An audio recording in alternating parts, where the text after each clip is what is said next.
Malam hari ini saya akan memaparkan tentang Sangwara.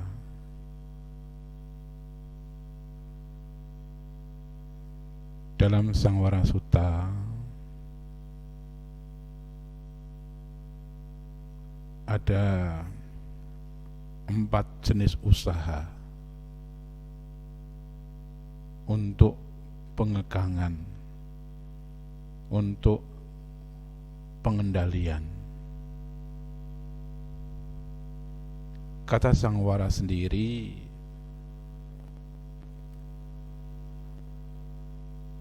arti harafiahnya adalah pengekangan atau bisa juga pengendalian diri.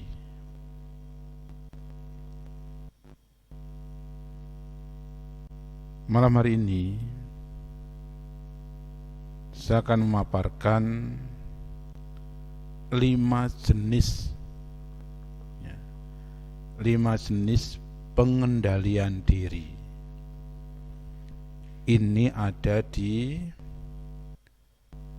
Visuddhimagga bagian Patamabaga. Apa yang 5 jenis itu?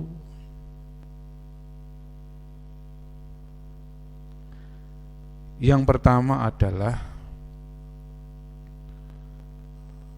pengendalian diri melalui kemoralan.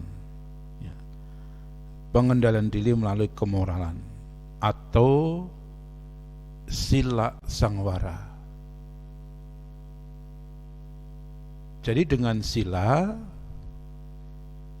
kita bisa mengekang, kita bisa mengendalikan diri kita untuk tidak melakukan hal-hal yang buruk, hal-hal yang tidak bermanfaat, hal-hal yang tidak patut.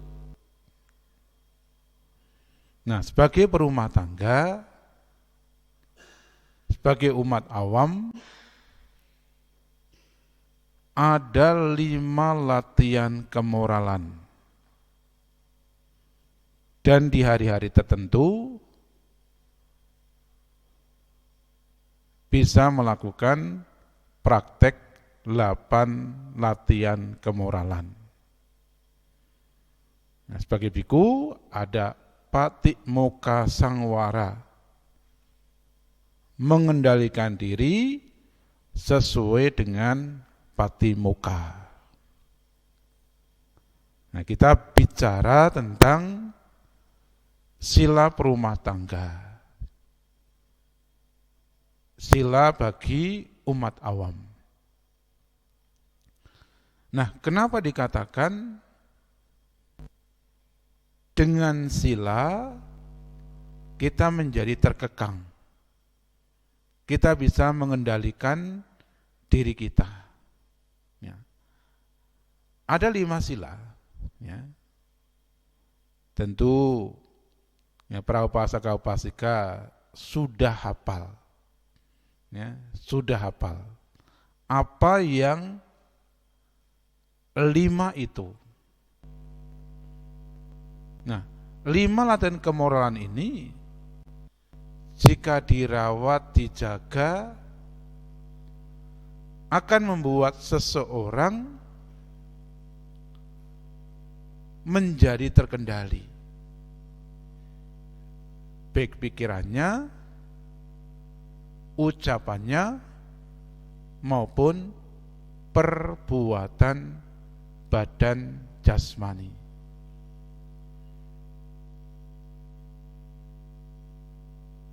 Orang terbiasa untuk tidak melakukan hal-hal yang bisa menyakiti, melukai, bahkan mungkin membunuh.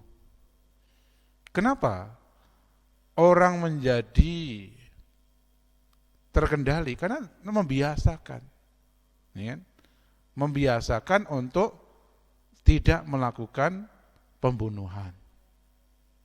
Mungkin awal-awal, ya, bagi contoh awal-awal ketika orang belum mengenal sila, ya, ada semut, ada nyamuk, ya, ada binatang-binatang,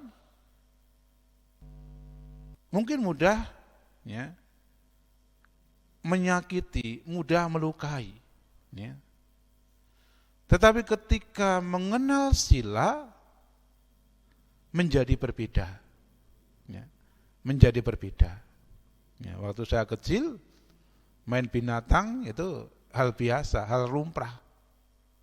Tapi ketika mengenal lebih dalam apa itu sila, apa itu manfaatnya, dampaknya kemudian ketika melakukan pelanggaran, ya, ketika nyapu ada semut, ya, menjadi terkendali. Ketika ada nyamuk, nggak gampang tepak tepuk. Ya. Karena apa? Karena ada remnya. Ya. Karena ada remnya. Nah, rem ini menjadi pakem. Kenapa? Karena kebiasaan kita. Ya. Karena kita membiasakan. Nah, orang melakukan hal-hal yang tidak bermanfaat, hal-hal yang mungkin bisa menyakiti, melukai itu karena apa? Karena belum terbiasa berlatih. Tapi kalau sudah terbiasa berlatih, maka orang mudah mengendalikannya. Ada barang milik orang lain, kita senang, kita suka, ya kita tidak ada pengen untuk mengambil, ya, dan sebagainya. Jadi 5 latihan kemoralan ini akan membiasakan kita untuk menjadi orang yang perilakunya terkendali.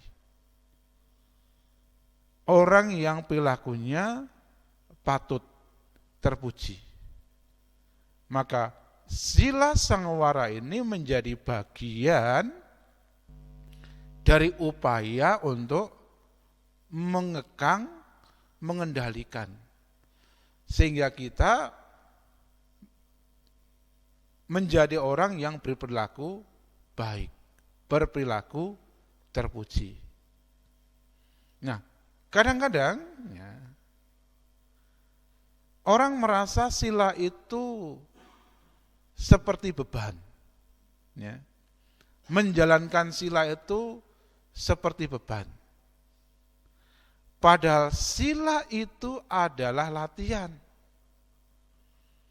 bukan beban. Ya, kadang-kadang ada orang, wah Bante, satu aja susah, satu aja sulit, apalagi 5, apalagi tambah 3 menjadi 8. Nah, orang punya pandangan seperti itu, orang punya pemikiran seperti itu, kenapa? Karena sila itu seolah-olah beban. Padahal sila itu latihan. Maka kalimatnya sika padang. Ya. Yaitu berlatih. Ya. Jadi ketika latihan, kemudian menjadi kebiasaan, ya, yang saya gambarkan seperti rem tadi, lama-lama ya remnya menjadi pakem. Tetapi kalau tidak ada upaya, tidak ada usaha, ya sampai kapanpun ya tidak ada pengekangan, tidak ada pengendalian diri. Maka ya ketika berlatih itu kita juga harus mengerti manfaatnya apa sih menjalankan sila. Tujuannya apa sih menjalankan sila? Nah, silena sugating yanti, silena boga sampada, silena niputing yanti. Dengan menjaga, merawat sila, kita akan boleh kebahagiaan duniawi, mengkondisikan kebahagiaan duniawi itu muncul. Nah, apa kaitannya dengan kebahagiaan duniawi? Ketika seseorang moralnya bagus, perilakunya bagus, ketika usaha, ketika bisnis, ketika dia menjadi karyawan bekerja, itu mengkondisikan. Coba kalau menjadi karyawan, mungkin malingan, atau tidak jujur, kepercayaan kan orang menjadi luntur kan. Jadi kemana-mana sulit. Untuk apa? Untuk mendapatkan pekerjaan. Buka warung, buka toko, ya kan? Kalau kemudian tidak jujur, ya semuanya akan membuat kepercayaan orang menjadi hilang. Maka silena buka sampada itu ya ada kaitannya dengan moral, ada kaitannya dengan perilaku. Silena sugating yanti.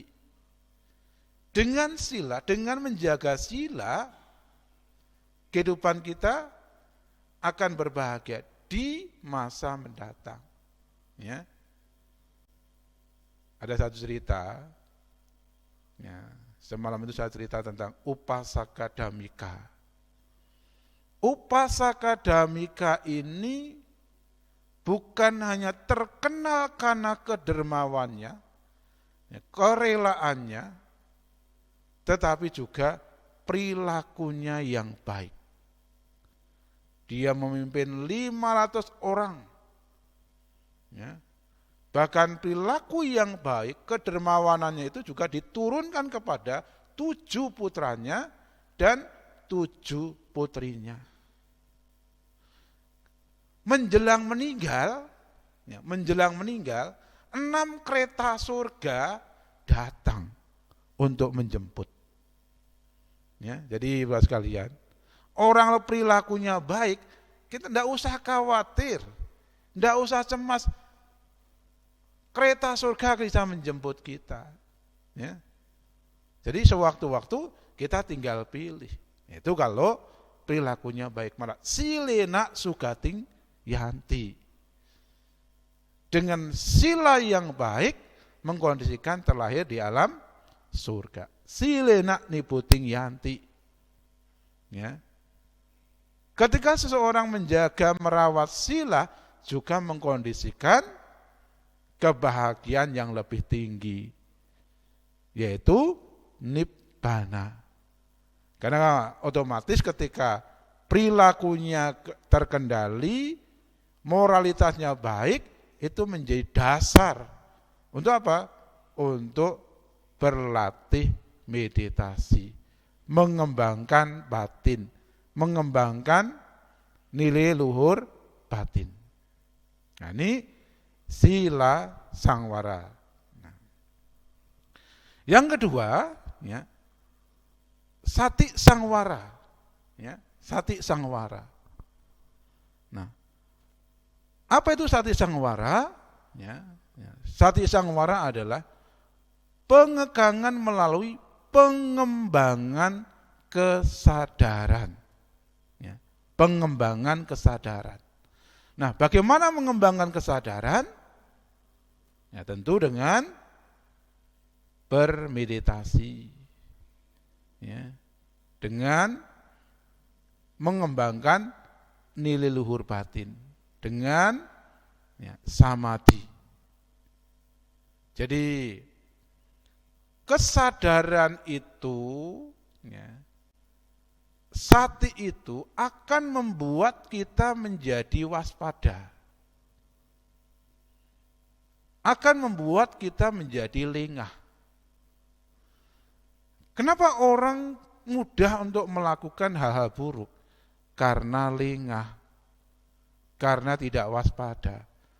Kenapa lengah?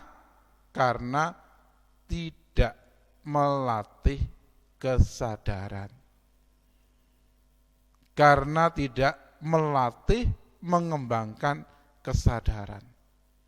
Jadi ketika kesadaran itu dilatih, kesadaran itu menjadi kuat, maka kita akan menjadi orang yang senantiasa iling, senantiasa waspada.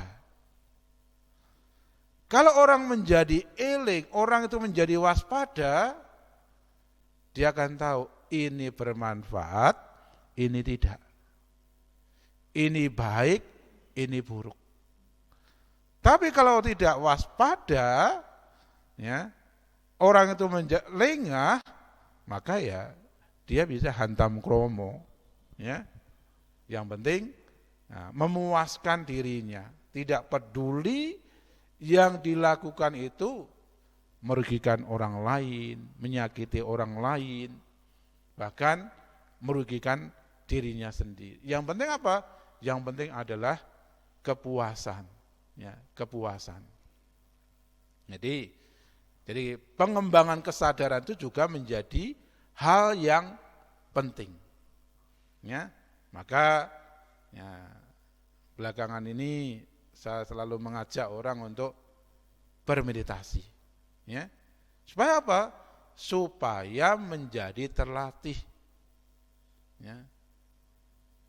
Umat Buddha ini, ya, selama saya puasa ini, saya sering bertanya, ya, untuk survei lah.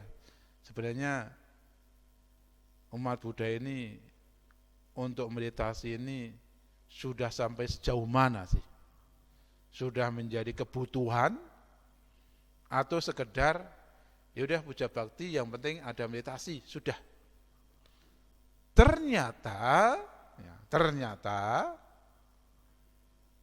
ketika saya bertanya di wihara-wihara dan sebagainya, meditasi belum menjadi kebutuhan. Meditasi seolah-olah hanya bagian dari ritual puja. Jadi meditasi ya kalau ke wihara ikut puja bakti. Kalau enggak ke wihara, ya enggak meditasi. Nah itu yang saya lihat ya, selama masa puasa ini. Maka ketika ke wihara-wihara itu ya, kemudian saya bilang, presentasi puja itu mbok diubah. Ya, mbok diubah. Misalnya 10 menit parita, 10 menit meditasi. Ya kan? Nah, kadang-kadang paritanya panjang, meditasinya 2 detik. Jadi kadang memang begitu gitu loh, ya. Yang saya lihat begitu gitu loh. Maka ditambah presentasinya.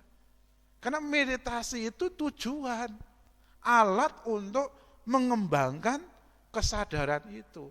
Nah, kalau itu tidak dilatih, bagaimana ada peningkatan? Ya, bagaimana ada peningkatan? Ya. Jadi, maka di mana-mana sudah sekarang kalau saya datang, ya dia bilang, dalam meniko durasi meditasinya panjang. Baru kemudian anusasana. Ternyata ya bisa. Ya, kemarin di satu wihara saya tanya, siapa yang sudah 30 menit tidak kesemutan? Nah, ternyata sudah banyak gitu loh. Ya kan? Artinya apa? Ada kemajuan ketika memang sedikit dipaksakan untuk latihan. Jadi kadang-kadang meditasi aja masih harus dioyak-oyak. Ya? Nah, ayo meditasi kayak seperti apa. Padahal ini alat untuk pengendalian diri. Karena akan berkembang yang namanya sati atau kesadaran.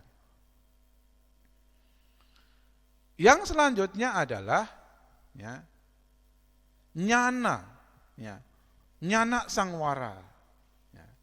Nyana sangwara itu pengendalian diri melalui pengetahuan, ya, melalui kebijaksanaan. Nah, bagaimana kita bisa mencapai kebijaksanaan itu? Bagaimana kita bisa mendapatkan pengetahuan itu? Tentu pengetahuan ini adalah pengetahuan yang benar. Yang pertama, cinta mayapanya. Ya, cinta mayapanya menjadi bijaksana, ya, memperoleh pengetahuan dengan cara perenungan. Ya, perenungan. Merenungkan ketidakkekalan, merenungkan tentang kematian, merenungkan tentang manfaat-manfaat kebajikan. Nah, dengan perenungan-perenungan ini, kita akan memperoleh pengetahuan yang benar. Oh iya, ternyata kehidupan ini tidak kekal. Yang tidak kekal ini mengkondisikan ketidakpuasan. Ketidakpuasan itu muncul karena masih ada kelekatan. Aku ingin ini, aku tidak mau ini dan sebagainya. Melalui perenungan bisa muncul pengetahuan, ya. Atau merenungkan manfaat kebajikan, ya. Ketika kita berbuat baik, kemudian kita merenungkan kebajikan itu, oh iya tadi saya berbuat baik. Ketika saya berbuat baik, oh manfaatnya ini. Sehingga muncul pengetahuan tentang manfaat kebajikan. Yaitu cinta maya panya. Yang kedua, suta maya panya. Nah, suta maya panya. Jadi pengetahuan itu muncul, kebijaksanaan itu muncul dengan apa? Dengan belajar. Ya, dengan belajar. Seperti malam hari ini, para upasaka-upasika mengikuti kelas dhamma. Atau di hari-hari tertentu mendengarkan dhamma di sana. Atau mungkin ada dhamma sakaca. Dari dhamma sakaca mendengarkan dhamma, kelas sutta dan sebagainya, pengetahuan didapat. Nah, malam hari ini pengetahuan yang didapat apa? Pengetahuan tentang sangwara. Tentang pengekangan, tentang pengendalian diri. Oh iya, cara mengendalikan diri ini dengan cara ini. Oh, saya ini lemah, saya harus kuatkan. Nah, itu dengan pengetahuan kita menjadi tahu, ya, cara untuk mengendalikan diri. Mungkin tema, suatu ketika ada tema tentang manfaat berdana. Nah, ketika mendengar itu, ketika diskusi tentang itu, para upasaka-upasika bisa memiliki pengetahuan tentang dana. Oh, dana itu kerelaan. Kalau berdana caranya seperti ini, sehingga tujuannya tercapai. Jadi ini namanya sutta maya panya. Jadi pengetahuan, ya, diperoleh dengan cara belajar, ya, dengan cara belajar. Kemudian yang ketiga itu bawana maya panya, ya, bawana maya panya. Apa itu bawana maya panya? Bawana maya panya adalah kebijaksanaan atau pengetahuan yang benar yang didapat dengan vipassana bhavana, ya, vipassana bhavana. Jadi, ya,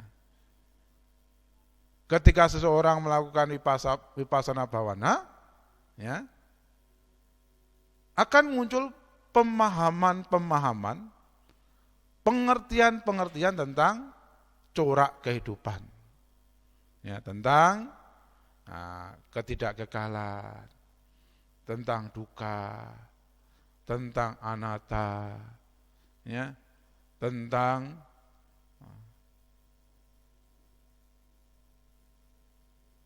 pengembangan pengetahuan-pengetahuan yang bermanfaat bagi kehidupan ini. Nah, di antara cinta maya panya, sutta maya panya, Bawana mayapanya ini atau Vipassana bawana ini yang lebih unggul adalah bawana mayapanya. Kenapa? Langsung dialami. Kalau merenung, kan juga sekedar merenung. Ya. Kalau belajar, ya, oh ya anicca, hidup ini anicca. Tapi ketika kehilangan, ketika ada perubahan, tidak siap menerima anicca, tidak siap dengan perubahan. Kenapa? Baru tahapnya perenungan dan pembelajaran. Nah, Vipassana bawana ini betul-betul, ya, kita menjadi tahu seperti apa tuh anicca itu, ya, seperti apa tuh duka itu, ya, apa tuh anatta itu, kita bisa mengalami langsung. Nah, kita bisa mengalami langsung. Nah, kemarin itu ada satu pertanyaan, Bante, kalau kita meditasi, kemudian kita memperhatikan tubuh, ya, memperhatikan jasmani, apakah bisa? Nah, saya kemudian menjelaskan, ya, bisa. Kita bisa praktek Vipassana. Kan dalam Vipassana itu, ya, kita bisa memperhatikan, kita bisa mengamati 4 objek. Di antaranya adalah kaya nupassana. Ketika kesemutan, ya. Nah, kesemutan ini bisa menjadi objek, ya, bisa menjadi objek, ya. Oh, kesemutan itu tidak kekal, ya. Dia bisa berubah, ya. Nah, kan mengalami, oh, kesemutan itu nantinya ketika kita betul pengamat dalam Vipassana itu kesemutan. Nanti pada satu titik kesemutan terasa berat sekali. Tapi nanti juga dia akan turun. Nah, orang-orang biasanya belum sampai puncak sudah apa? Sudah ganti posisi. Ya, ganti posisi. Nah, ini tidak mengamati. Sehingga enggak dapat. Nah, kalau dalam Vipassana itu semua proses yang muncul dalam jasmani dan batin itu bisa menjadi objek. Sehingga kita menjadi tahu, oh, ini perubahan. Perubahan itu menimbulkan ketidakpuasan. Ketidakpuasan itu terjadi karena masih ada kelekatan. Aku yang kesemutan. Aku tidak mau kesemutan. Ketika konsep-konsep itu masih ada, kesemutan ya terus akan semakin kuat, ya pindah kaki. Kenapa ada orang yang baru duduk aja sudah duduk 1 menit saja kayaknya sudah 5 menit atau 10 menit. Sudah lama sekali. Tapi ada orang-orang yang sudah duduk 30 menit, begitu meditasi selesai, oh kok sebentar ya. Kenapa ada perbedaan seperti itu? Karena yang duduk 30 menit sudah terbiasa. Apa tidak kesemutan? Apa tidak pegel? Dia mengalami kesemutan juga, dia mengalami pegel juga, tetapi sudah mampu mengatasinya. Sudah tahu trik untuk mengatasinya.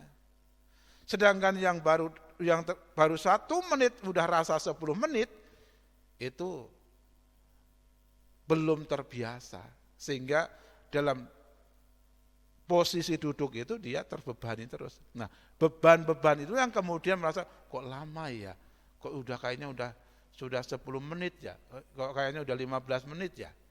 Padahal baru 1 menit karena duduknya ada beban. Belum melepas beban.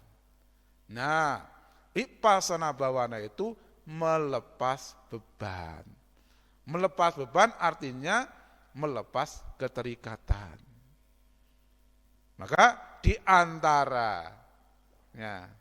Cinta mayapanya, sutta mayapanya, bawana mayapanya ini yang unggul. Yang unggul karena kita mengalami langsung. Ya, mengalami langsung. Nah, kemarin ada orang yang, Banti, saya lagi bosen. Ya. Bosen latihan, bosen berbuat baik. Saya bilang, bosen itu tidak kekal. Kenapa harus diikuti? Ya. Ketika diikuti, kita bisa berhenti berbuat baik, bisa berhenti berlatih. Ya. Hari ini ikutin bosen, hari ini tidak jadi berlatih. Besok bosen lagi, ya, masih muncul. Nah, ketika kebosanan itu kemudian diulang malah menguatkan. Ya. Malah menguatkan sehingga sampai kadang-kadang bosan itu bisa sampai 1 minggu, bahkan ada yang mungkin 2 minggu, sehingga tidak melakukan hal-hal yang bermanfaat. Tetapi ketika melihat bahwa kebosanan itu tidak kekal, bosan tidak kekal, kenapa saya harus ngikuti ini? Melihat tujuan, akhirnya bisa melampauinya. Nah, ini vipassana bhavana. Jadi ini bagian dari jnana sangwara. Kemudian kanti sangwara. Ya, kanti sangwara. Apa itu kanti sangwara? Kanti sangwara adalah pengekangan, pengendalian diri dengan kesabaran. Ya, dengan kesabaran. Apa itu kesabaran? Kesabaran adalah sebuah proses. Ya, sebuah proses dari apa? Dari latihan-latihan menghadapi proses kehidupan. Nah, seringkali di masyarakat itu ada ungkapan kesabaran itu ada batasnya. Ada juga orang bilang, kurang sabar apa toh Bante saya ini. Ya. Padahal memang tidak sabar gitu loh. Itu? Kurang sabar apa toh Bante ini, saya udah lakukan ini. Artinya kesabarannya baru level itu. Karena kesabaran itu kan levelnya semakin tinggi. Ya. Nah ketika kita ngomong, kurang sabar apa toh Bante, berarti levelnya baru tahap itu. Kan kesabaran ada batasnya Bante, maksud saya dihina-hina kemudian enggak melawan. Nah, ini menjadi senjata untuk apa? Ya untuk membenarkan sesungguhnya, ya, untuk pembenaran. Padahal memang enggak sabar. Ya. Artinya apa? Kesabarannya adalah sebuah proses, ya, sebuah proses. Maka orang yang tidak sabar biasanya tidak terkendali. Ngamuk, marah, jengkel, dan sebagainya. Tidak ada pengekangan. Maka dengan kesabaran menjadi ada pengekangan, menjadi ada pengendalian diri. Bagaimana caranya mengembangkan kesabaran? Ya, caranya ya, apapun yang kita hadapi dalam kehidupan ini, itu adalah guru kesabaran kita. Apapun, ya kan? Apapun yang ada di hadapan kita itu, proses apapun yang muncul dalam kehidupan kita itu adalah guru kesabaran kita. Ya. Guru kesabaran kita adalah apa yang kita hadapi dalam kehidupan ini. Ngadepin anak bandel, anak itu objek untuk menjadi sabar, ya kan? Ngadapin orang yang mungkin sulit sekali untuk diajarin. Nah, kemarin itu ada orang, Bante, saya nggak sabar nih, anak-anak ini susah diajarin gitu, ya kan? Saya bilang itu adalah guru kesabaran Anda. Ngomong sih gampang Bante, ya emang ngomong gampang, tapi kan kita mau berlatih toh, ya kan? Kita kan mau menjadi orang sabar, makanya kita harus punya kemauan untuk berlatih. Lalu kalau kita pun tidak punya kemauan untuk berlatih, kapan menjadi sabar? Maka kanti sawara ini, ya kanti sangwara ini menjadi bagian untuk pengendalian diri. Kemudian yang terakhir, wirya sangwara. Ya. Wirya sangwara. Apa itu wirya sangwara?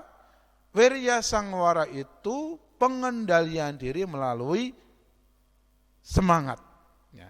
Wirya itu kan semangat. Ya. Semangat itu bisa ya, menjadi alat untuk mengendalikan diri, untuk menjadi alat untuk pengekangan. Saya selalu ya, mengajak orang untuk semangat. Kenapa? Ketika semangat itu sudah tidak ada,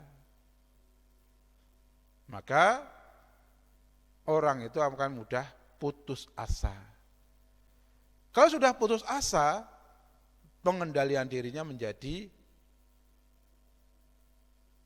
tipis, ya, mudah untuk melakukan hal-hal yang buruk. Nah, berapa waktu yang lalu, ketika di Gandakuti, ya, tiba-tiba ada orang menghampiri, saya nggak kenal, menghampiri saya, biksu, ya, bolehkah saya bincang-bincang? Ya.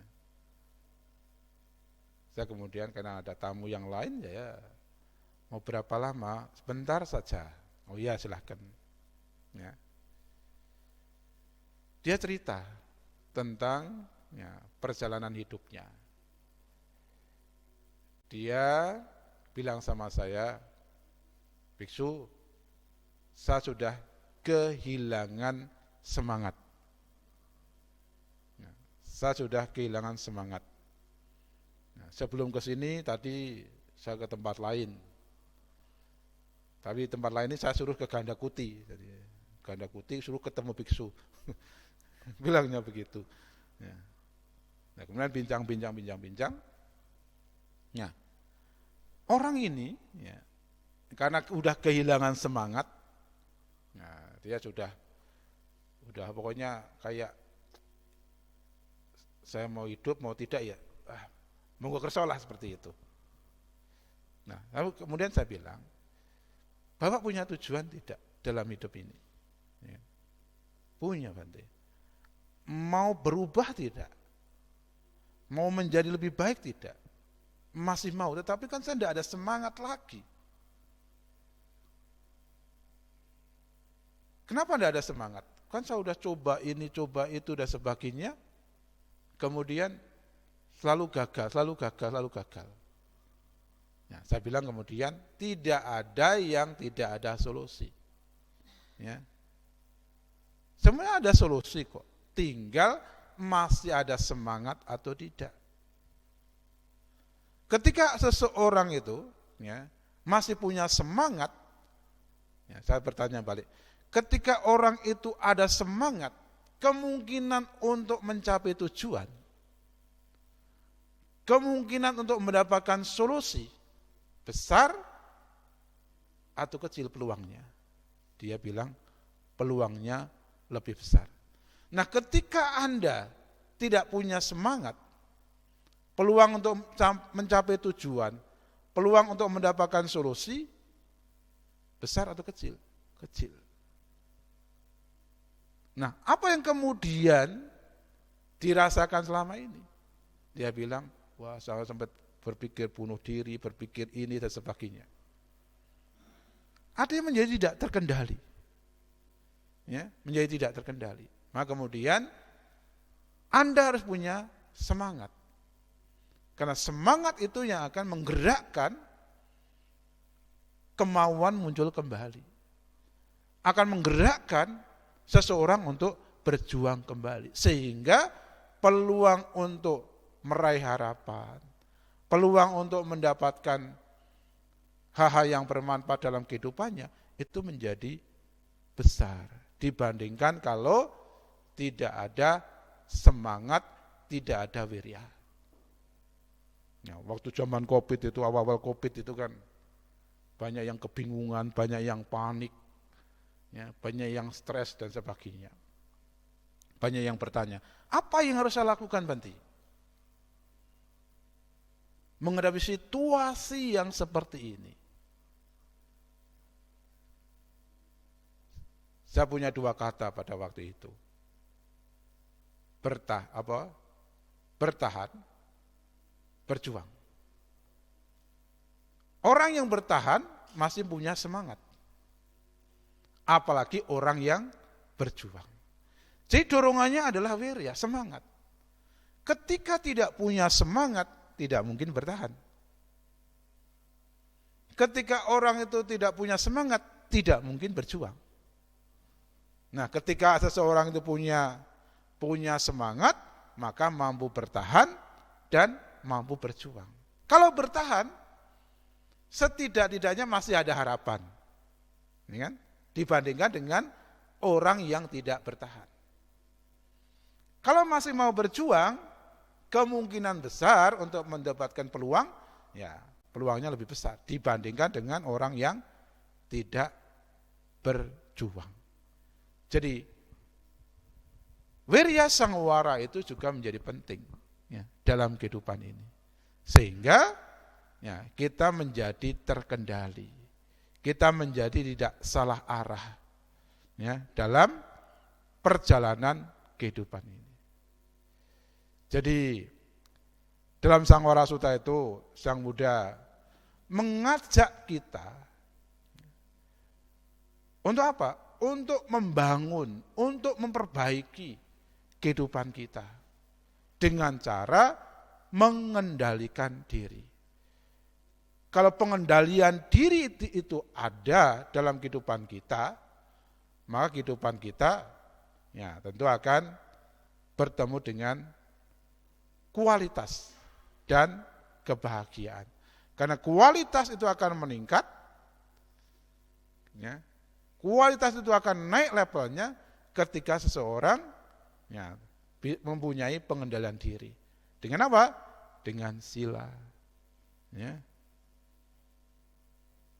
dengan pengetahuan, dengan kesabaran, ya, dengan semangat. Nah, dengan pengendalian diri itu, seseorang perilakunya menjadi terarah, menjadi terukur. Kalau perilakunya menjadi terarah, terukur, maka kehidupannya tentu menjadi berkualitas. Jadi pada malam hari ini saya mengajak para upasaka-upasika untuk dapat mengembangkan ya, sangwara dalam kehidupannya melalui ya, faktor-faktor dhamma yang saya jelaskan tadi yang ada dalam Wisuddhimagga. Ini pengantar ya, untuk tanya jawab pada malam hari ini. Semoga bisa menjadi dasar untuk ya, bertanya ya, yang belum jelas, yang belum paham, atau nanti kita bisa diskusi secara bareng-bareng hingga kita bisa sharing pengalaman dalam hal sangwara ini, dalam hal pengendalian diri ini. Terima kasih. Sabi sata bawa wisdata, semoga semua hidup berbahagia.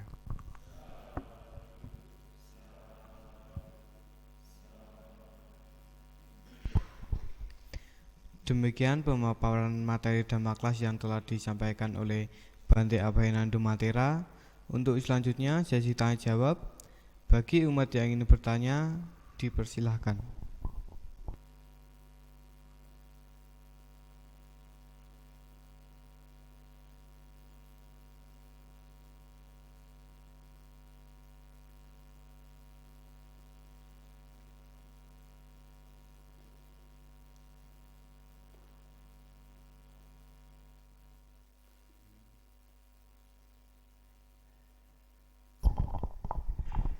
Namo Buddhaya, selamat malam Bante.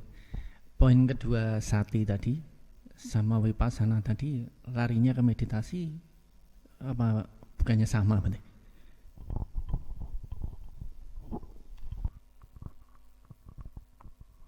Ya, terima kasih.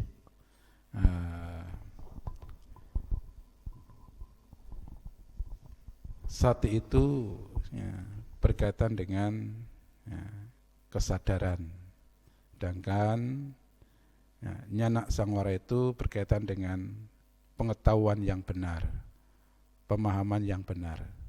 Memang semua itu ya muncul karena pengembangan batin, ya, nilai-nilai luhur batin. Seseorang yang mengembangkan bawana, mengembangkan meditasi, ya, hasilnya apa? Hasilnya ketenangan. Seorang yang selalu iling, selalu waspada, itu orangnya akan selalu tenang, tidak mudah panik, tidak mudah cemas, tidak mudah bingung, ya. Kenapa? Nah, karena terbiasa ya, mengembangkan pikirannya. Nah, sedangkan nyana sangwara di sini, ya, itu lebih kepada pandangan terang, ya, pandangan terang atau kebijaksanaan, pemahaman terhadap corak kehidupan.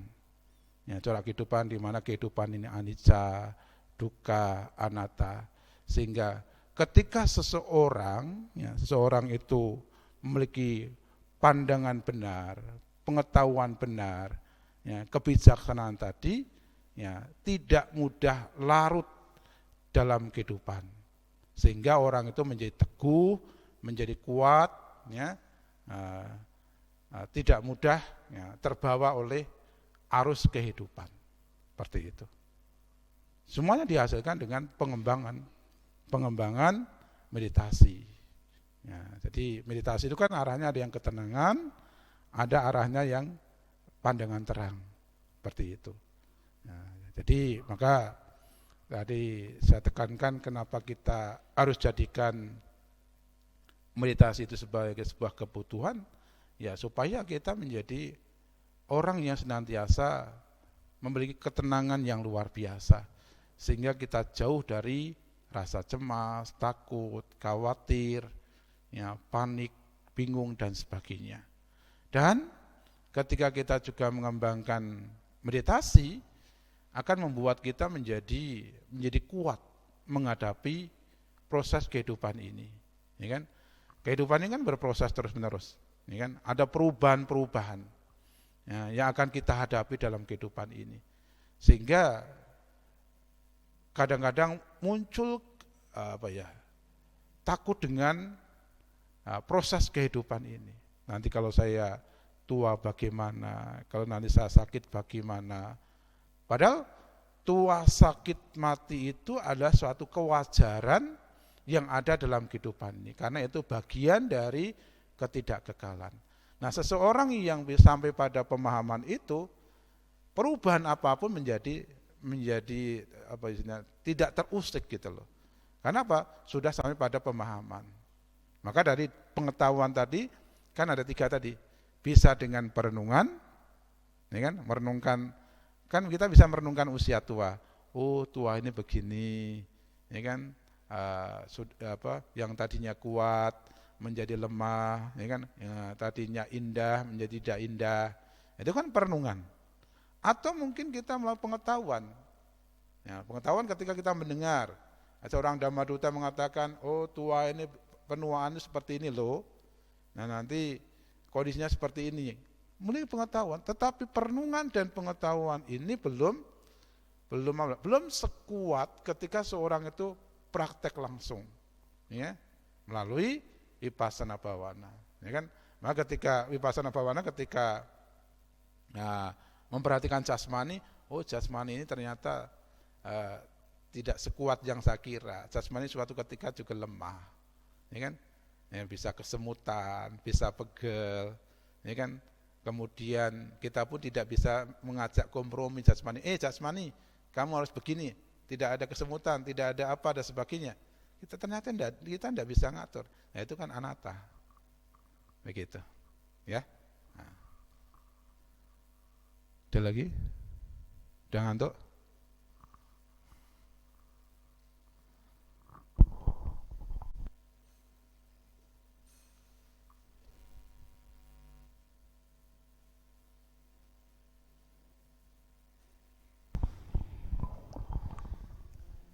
Selamat malam Bante, nama budaya. Mungkin pertanyaan saya itu sangat sederhana dan itu tidak terjadi pada saya, tapi saya kagum gini tadi dengan adanya semangat Wirya tadi ya Bante. Saya punya teman, dia mengalami sakit yang sudah lama sekali dan dia sudah melakukan upaya untuk berobat baik medis maupun non medis, tapi belum juga sembuh.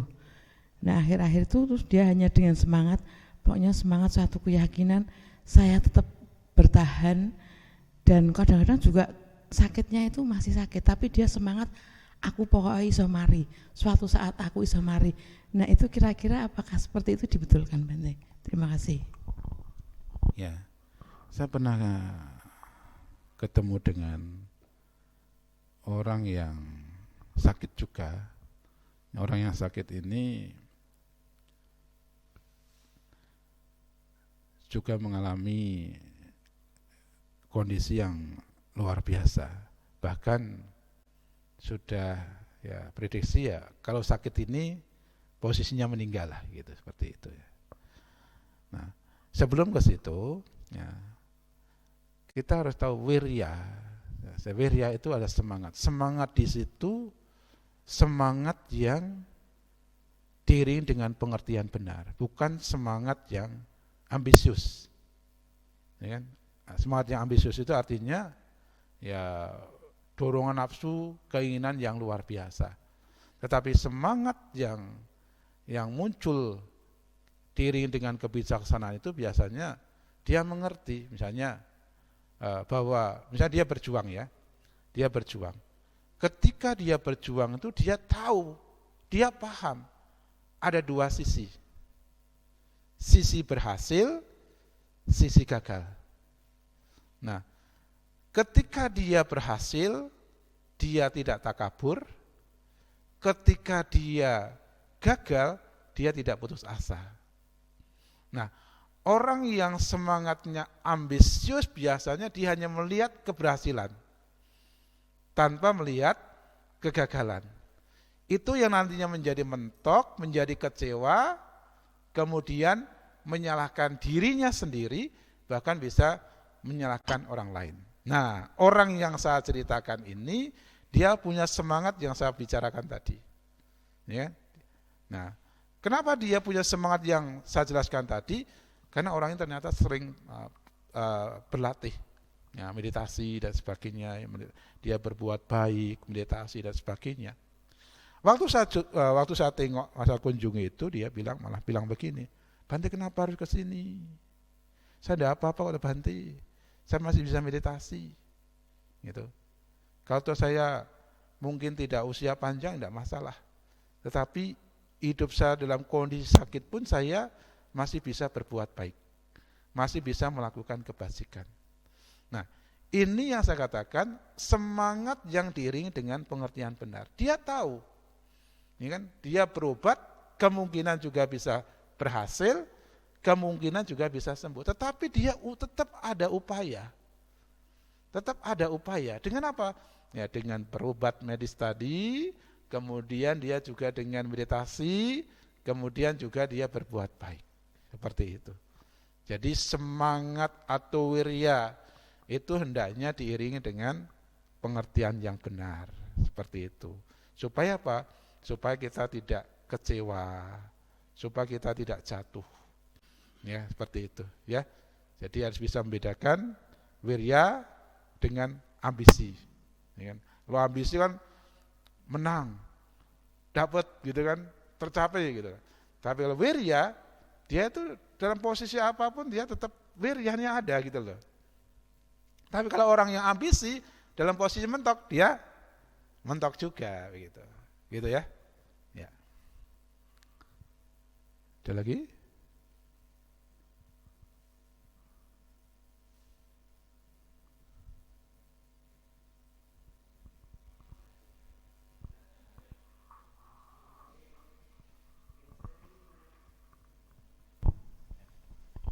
Nama budaya Bante, saya ingin menanyakan beberapa pertanyaan. Yang pertama, saya masih belum paham betul mengenai prinsip-prinsip dan contoh mengenai panya dalam kehidupan sebagai seorang mahasiswa. Terus mengenai pertanyaan kedua, apakah sebagai umat Buddhis kita boleh menganut paham hedonisme? Terima kasih atas jawabannya Bante. Tentang panya ya tadi ya. Panya ya. Ya. Panya itu adalah kebijaksanaan. Ya. Kebijaksanaan itu muncul ya karena seorang memiliki pengetahuan. Ya, tentu pengetahuan yang benar. Nah, tadi saya sudah jelaskan. Pengetahuan yang benar, nyana ini bisa didapat dengan perenungan. Ya kan? Misalnya namanya siapa? Hirul, ya. Misalnya merenungkan sakit misalnya. Ya. Oh, sakit itu seperti ini, ya kan? Oh, sakit itu tidak kekal. Maka dalam perenungan itu kita akan mendapatkan bahwa sakit itu tidak kekal. Sakit itu ya akan berubah. Hari ini sakit, besok bisa sehat. Ya. Jadi akan memiliki pengetahuan tentang ketidakkekalan. Nah, ketika mendengarkan ceramah dengan tema tentang anicca, tentang ketidakkekalan, nanti kita akan mendapatkan pengetahuan tentang ketidakkekalan. Nah, kemudian ketika kita bawa namanya panya, ketika meditasi, ya dari duduk meditasi, misalnya duduk meditasi kesemutan. Nah, ketika kesemutan, saya selalu bertanya, ketika kita kesemutan, biasanya sebelum kita memiliki pengetahuan, apa yang dilakukan? Kita menolak kesemutan. Ya, kita menolak kesemutan. Kita menganggap kesemutan itu sebagai rintangan. Ya kan? Tetapi ketika kita mengalaminya, kemudian kita berlatih dan berlatih, ternyata oh iya, kesemutan itu adalah sebuah proses saja. Dia sementara, dia berubah. Nah, ketika sudah melatih, yang tadinya menolak kesemutan, yang tadinya menghindari kesemutan, sekarang tidak ada konsep itu, pandangan itu. Jadi kebijaksanaan itu juga sesungguhnya ya ketika seseorang memiliki pandangan yang benar terhadap kehidupan dan berpikir baik tentang kehidupan. Karena orang yang bijaksana itu akan cenderung berpikir positif, berpikir baik ya, ketika orang tersebut menghadapi proses kehidupan. Nah, biasanya kalau orang itu belum sampai pada pemahaman yang benar, belum memiliki pengetahuan yang benar, ketika menghadapi perubahan, dia bisa menolak. Ketika menolak, nah, dia berpikir buruk. Nah, ada satu cerita. Nah, waktu itu saya diundang peringatan kematian. Waktu itu ada orang tua, dia punya anak, anaknya itu meninggal, dia tidak terima. Ya. Tidak terimanya kenapa? Bante, anak saya itu anak yang baik, rajin kewihara, dan sebagainya. Kemudian anak saya juga anak yang pinter, kenapa masih mati muda? Ya. Kan dia anak baik, berbakti sama orang tua. Nah, ternyata dia bergulat dengan pemikirannya, pandangannya itu lama sekali. Dan pada saat itu saya diskusi kurang lebih 1 jam dengan orang itu. Ya, diskusi 1 jam dengan orang itu, baru kemudian dia menyadari, memahami, oh iya, siapapun bisa mengalami kematian. Bukan hanya anak saya, ya, tetapi juga anak-anak orang lain juga mengalami kematian. Nah, baru dia memiliki pandangan yang benar terhadap kehidupan. Sehingga dia yang dulunya sebelumnya itu wah, mati muda itu tidak wajar, mati ini wah, kok dia sudah berbuat baik ini. Konsep-konsep itu muncul, ya akhirnya kemudian keluar. Dia memiliki pandangan yang benar. Jadi orang yang bijaksana itu orang yang memiliki pandangan yang benar dan cenderung berpikir positif. Nah, biasanya kalau orang itu belum punya pandangan yang benar, ya cenderung tidak berpikir positif, negatif. Semuanya negatif. Ya kan? Misalnya ketika waktu itu pas di Semarang itu ada pertanyaan, Banti, saya usaha tipu lagi, usaha lagi tipu lagi.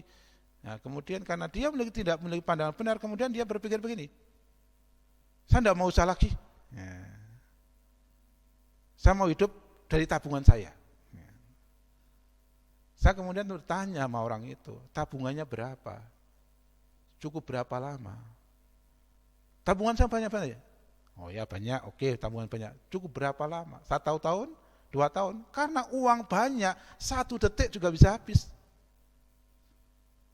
Baru kemudian orang itu oh cara konsep saya salah, pandangan saya salah. Nah itulah yang namanya orang yang belum memiliki pandangan benar, dia akan cenderung berpikir negatif. Menolak.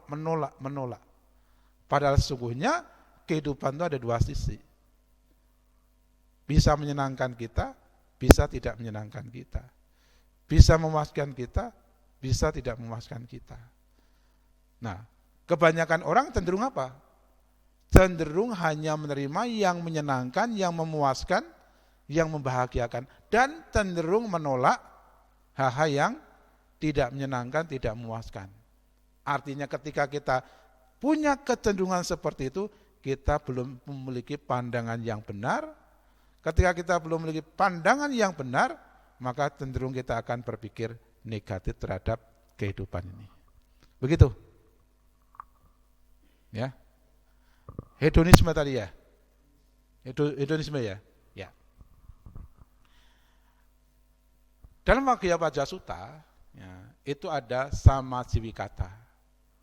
Nah, samajiwikata itu hidup seimbang. Apa hidup seimbang?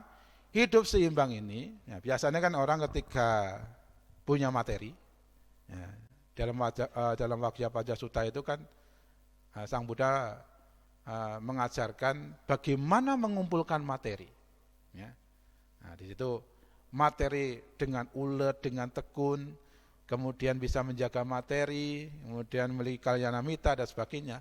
Nah, faktor yang keempat untuk kebahagiaan berumah tangga dalam hal materi ini adalah samajiwikata. Nah, orang kecenderungan punya materi bisa poya-poya. Kan ini materi saya Bante, saya yang kerja, saya susah payah untuk mengumpulkan materi ini, itu kan hak saya, ya kan? Mau ke pub, mau ke minuman, mau apa, itu kan hak saya. Nah itu kecenderungan akan seperti itu.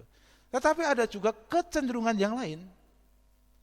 Ini kan yang mengumpulkan saya Bante, saya sudah banting tulang, susah payah, siang malam dan luar biasa.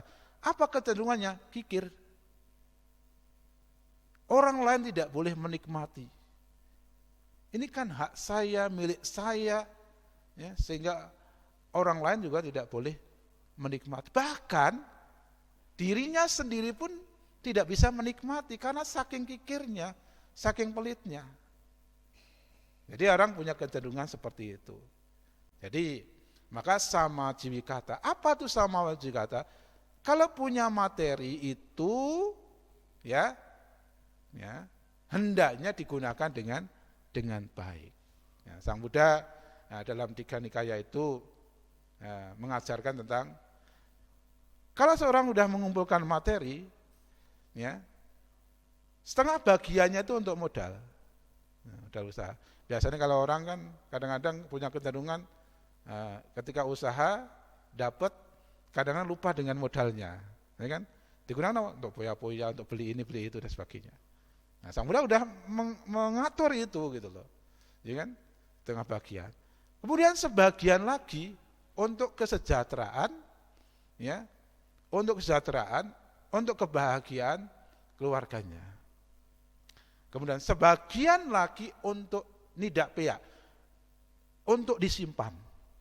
Disimpan di sini untuk cadangan tak terduga, untuk kebaikan-kebaikan.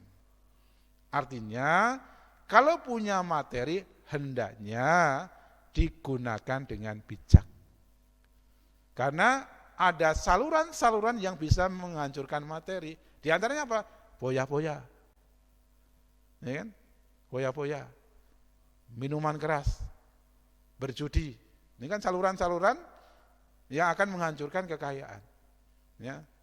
Nah, pergi bersenang-senang, intinya begitu. Nah, jadi kalau kembali kepada hedonisme tadi ya kita kembali kepada dhamma. Ketika kita punya materi, hendaknya dipergunakan dengan bijak. Tidak untuk memuaskan diri sendiri. Ada satu cerita itu. Jadi di zaman Sang Buddha itu ada orang tua punya anak, ya, dia tidak dididik. Didik bagaimana mengumpulkan materi, dia cuma dikasih. Nah, pemuda ini ketemu dengan pemudi, dijodohkan dengan pemudi, ya, yang juga sama. Orang tuanya juga kaya raya, tetapi tidak dididik untuk mengumpulkan, ya, untuk menjaga. Hanya dia menikmati. Nah, ini akhirnya apa? Nah, berumah tangga dalam waktu sekejap materi yang banyak sekali itu habis. Kenapa? Dia hanya poya-poya, senang-senang. Akhirnya dia jadi pengemis. Ya. Ketika ketemu dengan Sang Buddha tersenyum melihat dua pemuda-pemudi ini. Sang Buddha mengatakan, ini contoh orang yang tidak bisa memanfaatkan waktu, yang hanya mengumbar nafsu keinginan, lupa untuk menjaga dirinya. Nah, itu. Jadi kita harus bijak ketika kita memiliki materi. Ya, boleh kita makan di sana, boleh kita gembira di sana, tetapi kita tetap kembali kepada Sangwara tadi, ada pengendalian diri. Kalau tidak ada pengendalian diri, ya udah, kita bisa jatuh pada seperti pemuda-pemudi yang anak orang kaya raya, tetapi kemudian dalam waktu sekejap bisa menjadi pengemis. Begitu, paham? Ya. Ada lagi?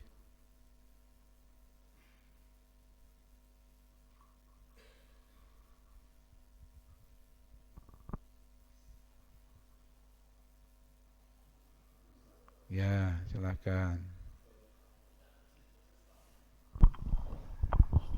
Namo Buddhaya Bante. Saya ingin bertanya Bante, mengenai meditasi, apakah meditasi dapat untuk penyembuhan suatu penyakit Bante? Terima kasih Bante. Hanya gitu aja. Lagi sakit. Merasa sakit enggak?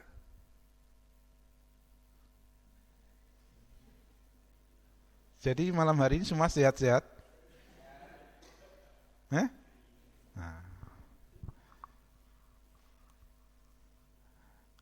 Orang selalu berpikir bahwa sehat itu hanya jasmani. Maka ketika ditanya, apa kabar? Baik, sehat. Jasmaninya bisa sehat, batinnya belum tentu. Maka tadi saya bilang, hari ini sehat, oh sehat gitu kan. Padahal lagi galau. Ya. Sang Buddha dalam Dhammapada bersabda arogya paramanglaba. Ya, arogya paramanglaba. Kesehatan itu adalah keuntungan yang tinggi. Maka wajarnya manusia selalu menginginkan hidupnya sehat. Ya kan? Manusia itu kan secara alami yang diinginkan apa? Usia panjang, sehat, ya kan? Di antaranya kan itu kan? Nah, ya. Maka ketika sakit, ada upaya untuk menyembuhkan, gitu? Ya, ada upaya untuk menyembuhkan. Jadi Sang Buddha juga mengatakan bahwa ada 2 penyakit dalam kehidupan ini. Yang pertama adalah kayika roga itu adalah penyakit jasmani, dan cita sikaroga penyakit batin. Jadi kehidupan ini kita akan berhadapan 2 penyakit ini.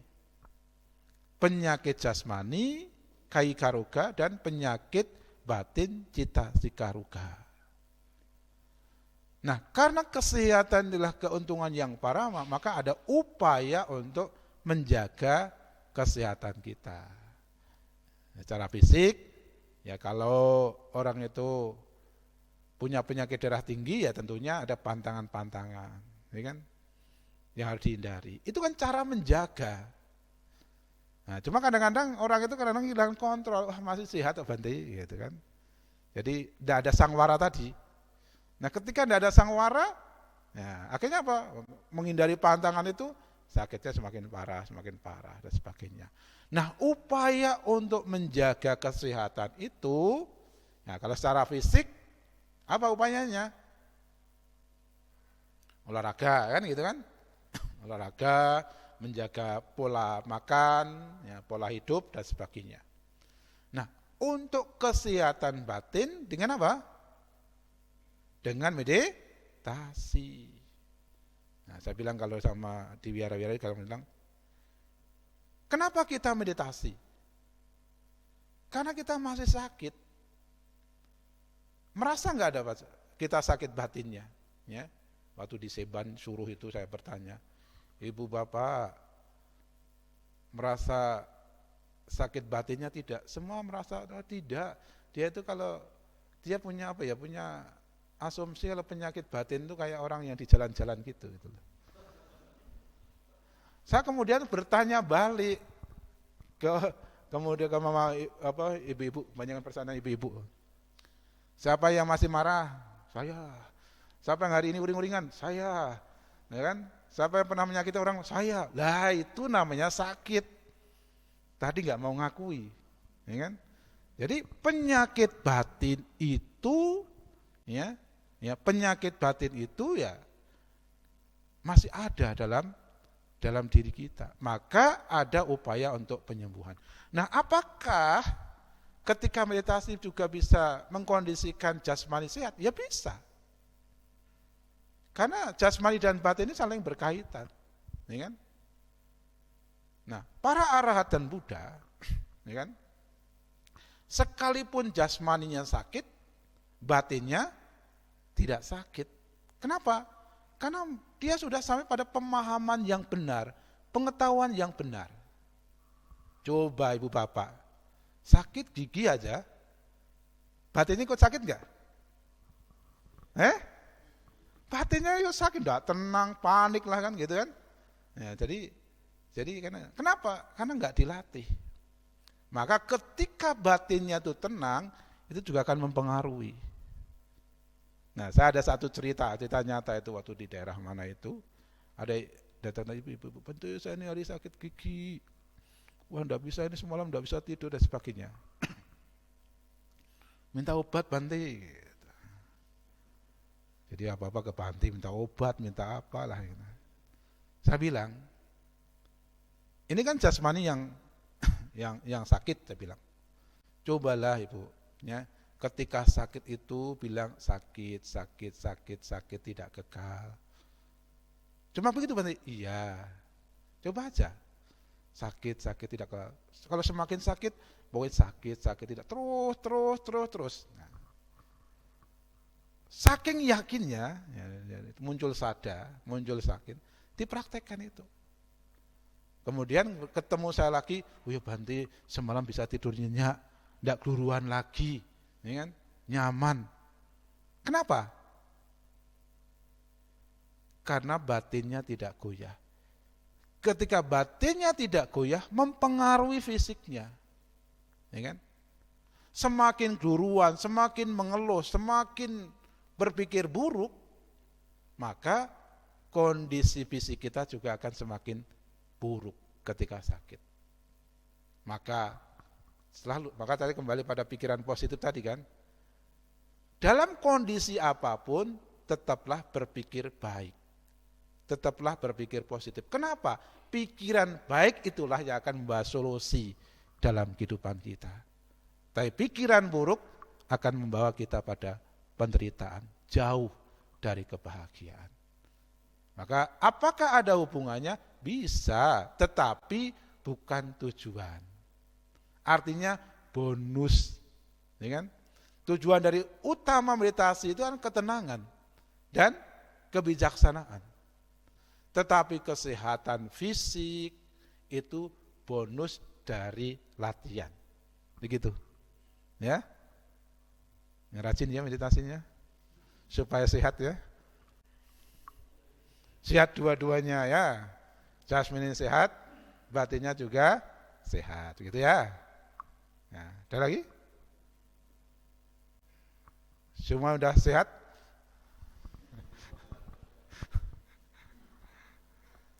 Kalau nggak ngantuk kan sehat. Kalau ngantuk itu nggak sehat itu namanya. Karena ngantuk itu juga bagian dari niwarana. Ya. Tahu nggak niwarana apa tuh? Bahar tahu niwarana apa? Oh, nggak tahu. Spronosprene jadi wong Buddha nggak tahu niwarana. Siapa yang tahu niwarana? Rintangan batin. Jadi kembali kepada meditasi tadi ya. Meditasi itu ada hambatannya. Ada rintangannya. Apa hambatannya? Apa rintangannya? Hambatannya itu ada 5. Salah satunya adalah tinamida. Malas, ngantuk. Nah, tadi bilang semua pada sehat, ternyata tidak sehat. Mulai malas, mulai bosan, mulai ngantuk. Ya kan? Nah itu kan hambatan. Kalau itu hambatan, sikap kita bagaimana? Langkah kita bagaimana? Ngikuti atau menghalau, menghilangkan? Menghalau loh. Ya, jadi kalau mau sembuh, tinamidanya itu dihalau. Ya, kan? Ya, di samping tinamida ada satu, siapa yang tahu? Ini saya udah kasih satu nih, kan tinggal 4. Yang muda-muda. Nanti dikasih hadiah sama Pak Yuli.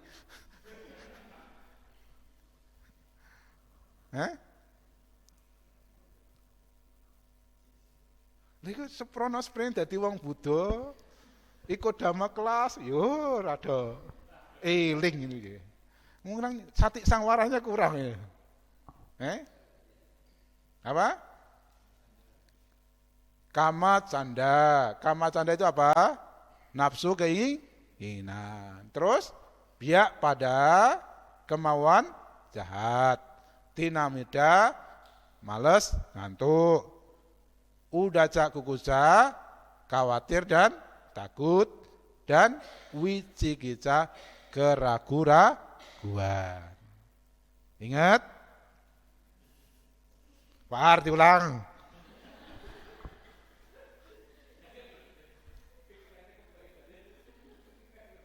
Andri ulang, Andri. Ya supaya gembregah itu. Ya, supaya gembregah. Ya memang seharian bekerja, beraktivitas ini memang munculnya begitu. Males ngantuk itu. Ya. Lalu, apa? Kama canda, biak pada, tinamida, udaca kukuca, dan wicikica. Nafsu keinginan, kemauan jahat, malas ngantuk, ketakutan dan kekhawatiran, dan keraguan. Gitu ya. Jadi ini hambatan. Ini terhambat semua ini. Ada lagi bertanya? Yang muda-muda yang bertanya? Belum? Yang muda-muda biasanya kan masih punya semangat tinggi, wiryanya ada. Sudah? Cukup? Nah, udah kembali kepada Bapak Margono.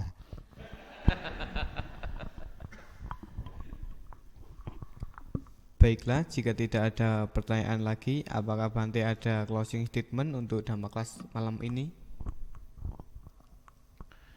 Ya, para upasaka-upasika, terima kasih atas usahanya, upayanya untuk mendengarkan pemaparan tentang sangwara. Sangwara adalah pengekangan. Sangwara adalah pengendalian. Supaya hidup kita terarah, terukur, dan bisa mencapai tujuan, hendaknya kita bisa mengendalikan diri melalui sila moralitas, melalui kesabaran, ya, khanti, melalui pengetahuan, ya, melalui semangat, ya. Dengan alat-alat itu kita akan menjadi terkendali. Ketika kita menjadi terkendali, perilaku kita menjadi terpuji. Kalau perilaku kita terpuji, maka kita akan dekat dengan kebahagiaan. Oleh karena itu, rawat, jaga, dan latih 5 pengendalian diri itu, sehingga hidup kita dekat dengan kebahagiaan. Monggo.